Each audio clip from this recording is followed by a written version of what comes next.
So as you all know, we set out to take our last $100 and transform, you know, our family's life. That's what I set out to do. My wife set out to do. And today, last video we showed you coming up with the marketing material, and so we weren't unable to print out the what is it called, the postcard ones. And so what we ended up doing was just going with the letter form. However, I thought I had printed a lot, right? Um, and so as you'll see in the clip, like we're gonna kind of time lapse us passing everything out. Um, but I didn't print enough. I guess you don't really realize how many houses are out here that need your service until you're actually out here looking for houses that need your service. And so I ended up only printing, I would say, a handful, closer to 100.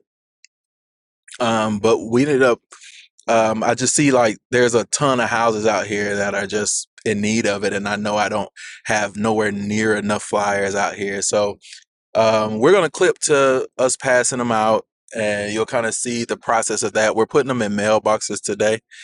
I didn't do any door knocking today. That probably will be another day where I'll do the door knocking and just asking for the business right then. But I didn't do that. So I'm going to go ahead and go to the clip of us passing them out, and I'll join you after we're done.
All right, so we passed all of them out, and we didn't have nowhere near enough at all.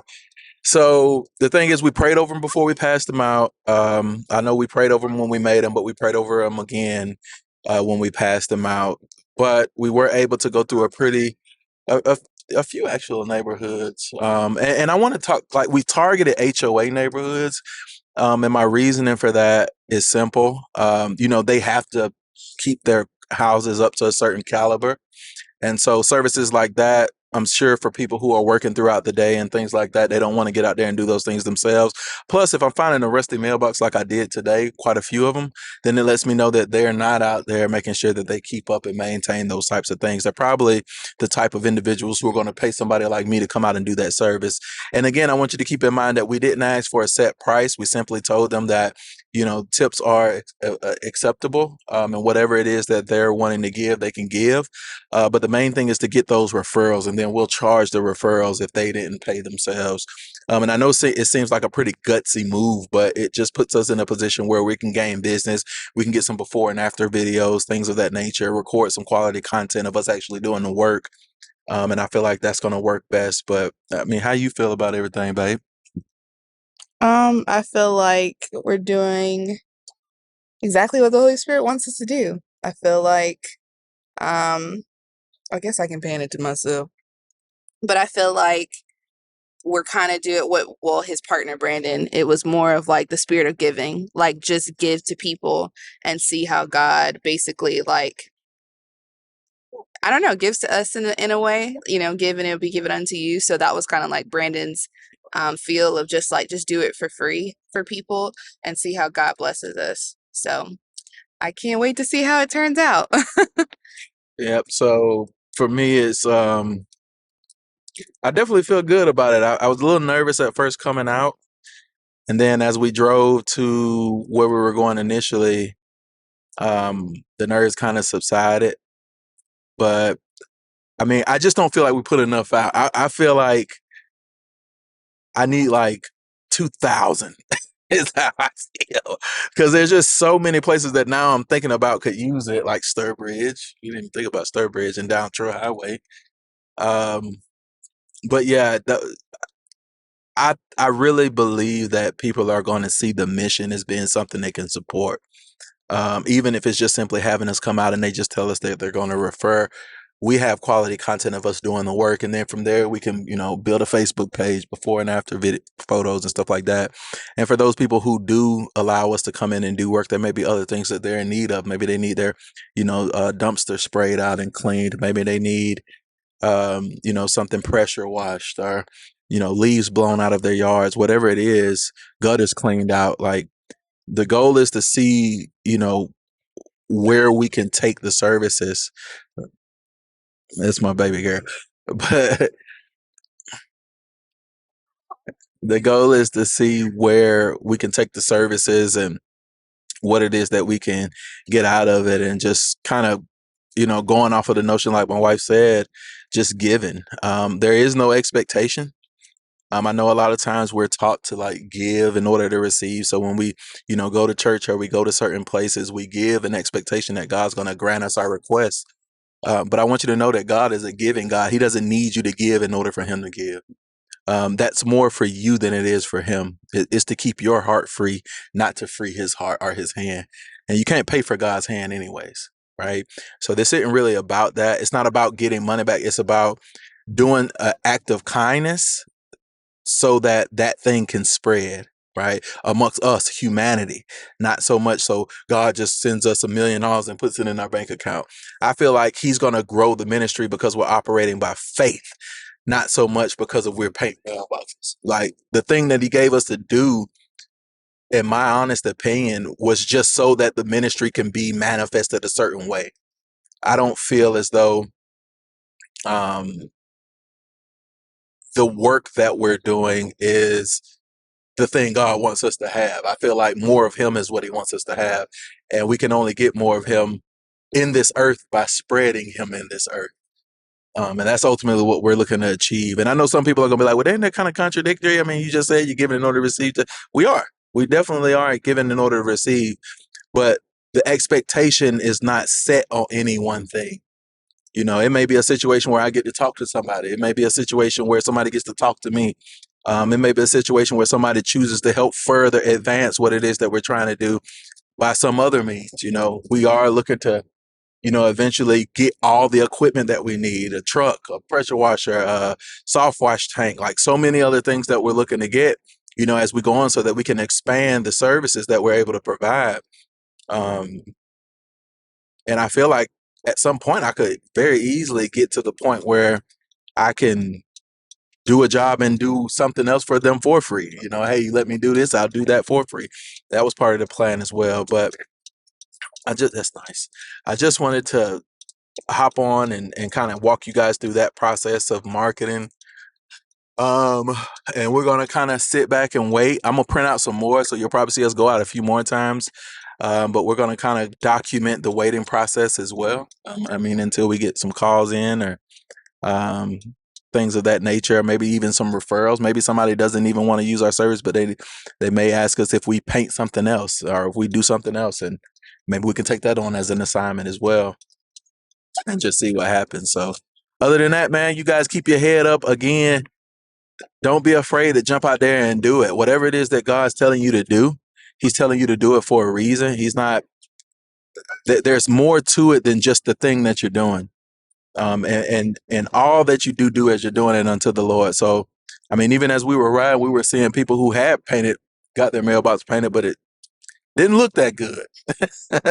So I want to make sure that my quality of work is that, like the highest caliber, because it's not technically them that I'm doing it for. It's spreading God's message. That's the reason we even chose to document this process. So, if you guys have any ideas or pointers or tips or things that you may be trying or doing or thinking about doing, and you just need somebody to brainstorm with, like, let's brainstorm.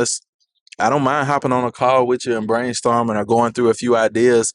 This is definitely not the first business attempt that I've had, nor is it the first time that I feel like we're going to gain some success, but it's just, this is a little bit different for me because it hits more close to home in terms of who's leading me and who's guiding me. So I don't want to make this too long. So I will catch you guys in the next video. And you gonna say bye bye, baby? Hey, bye bye. You ain't gonna say it? Okay. So we're out. I catch you in the next video. All right.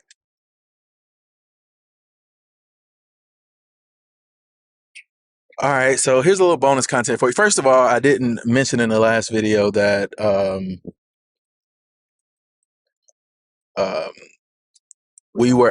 God was able to bless us with transportation. This isn't our car, but the family helped us out, is basically what I wanted to say. I wanted to add that because you never know. And I didn't ask. They offered, believe it or not. I did not even ask. I did not know. I told y'all in, what was the video before last? I told y'all that I don't know how we were going to get around. I literally meant that. And it wasn't maybe 2 or 3 days after that somebody in our family said, you know, hey, I'm stuck at work all day. My car's just sitting there. And if you want to use the car, then you can definitely do that. And, just let me know what days you need to use it. And you can just take me to work and use the car throughout the day. And so that's kind of what we did. So that's how we were able to secure, a vehicle to do this in. But what we're passing by now is the house we actually had to leave. Um, I don't know why I wanted to ride over here. I just did. And just kind of take a look at it. It looked like somebody moved in because there's a car parked back there. So I don't want to sit in the driveway. They're just not closing the garage too. so, so yeah. But somebody stays there now. But I just wanted to look at what happened. I always, like, it's painful to revisit those painful spots, but it also has a story. And I want you guys to keep that in mind. Like, sometimes I'm reminded about the, things that occurred while I was incarcerated. I'm reminded about people that I may have talked to, situations that I may have faced. Yeah, and people may even reach out to me. I look at all of that as a reminder. As a matter of fact, about a week ago, somebody reached out to me and said, when a group of brothers reached out to me that I had dealt with while I was incarcerated. And one of the brothers, after I got off the phone with the other two, reached back out and just told me, God has a way of reminding you of where it is that you've been and what it is he's delivered you from. And that's exactly the case. Like, I was so happy to hear from him, but I was also reminded of where it is that I had come from. And so it's never a bad thing for you to take some time and kind of reflect on what it is that you may have come from and, how tough of a situation it was, because you always got to keep in mind where it is that you're going. So I just want to encourage you guys to face the pain. Don't run from it. Like, there's still things in our lives that are yet to be worked out. We don't quite have all the answers, but we just know that we're heading in the right direction, doing what it is that we need to do. Um, is this an HOA neighborhood back up in here? Oh, this would be a good little spot too. I know these houses are older, but yeah, just keep those things in mind, y'all, as you're going through. I just wanted to hop back on. It's just a little bit of bonus content and fill you in on that. So somebody provided us daily access to a vehicle. It's not ours. We are still going to work towards getting our own, whatever it is. And I honestly, I mean, both of us, I mean, we honestly feel like that's going to be provided for us. Just because. Yeah. So I just feel like somebody's going to be that blessing that says, hey, I know you guys are in need of that. And I'm not trying to say it has to be that way. It may be that God works our money up to a point where we can buy it. I don't know. But in my heart, I feel like somebody's going to come through and be that blessing for us in that moment. And no car payment, no, nothing that's going to hold us back in terms of being able to put money away for the other things that God's looking to do and other ways that he's looking to advance us. So, yeah, I just wanted to come on and say that, but I wish you guys well. Again, follow so that you can help spread the message. Like the video so that you can help spread the message. And if any of you are in any similar type of situations, please, don't hesitate to comment below the video and share your story. I'll give you a shout out, whatever it takes to help you get the ball rolling. Whatever I can do to help, if I can help, I will. If not, I'm gonna be honest with you. But share your story underneath. You don't know who you're gonna help. You don't know how you're gonna empower me, or you might empower the next person to know that they're not the only ones dealing with that situation. I'm not going through every situation, but my situation is unique, and I'm sure yours is too. And you have the right to share that. There's nothing to be ashamed of. I said that before. Do not be ashamed of your truth. Don't be ashamed of where your life is, what's going on, what you're going through, what you're experiencing, how God's choosing to deal with you, what you're missing, what's been taken away, what's been added to, how hard it is, whatever it is. Open your mouth, because people need that testimony so that they can overcome as well. But yeah, so love you guys. I will talk to you soon, and I'm out.